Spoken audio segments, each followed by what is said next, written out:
என்னடா அவ சண்டை போட்டு போறா? ஆமாம்மா. ஆமா, ஏன்?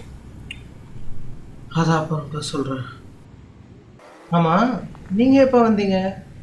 நான் உன் கூடவே தான் இருக்கு. சரி, ட்ரிப்பை பற்றி நேற்றே உங்ககிட்ட கேட்டிருந்தேனே, பதிலே காணோம். என்ன? நான் ஆஃபீஸ் மேட்ச்லாம் சேர்ந்ததுலேருந்தே நான் அங்கே போகணுன்னு பிளான் பண்ணியிருக்கோம்னு சொன்னேன், லடாக். இப்படி இருக்க? இப்பதானே சண்டை போட்டீங்க? அதான் நீங்கள் இருக்கீங்களே. ஆமா, இப்ப போற? நெக்ஸ்ட்டு மண்டேம்மா.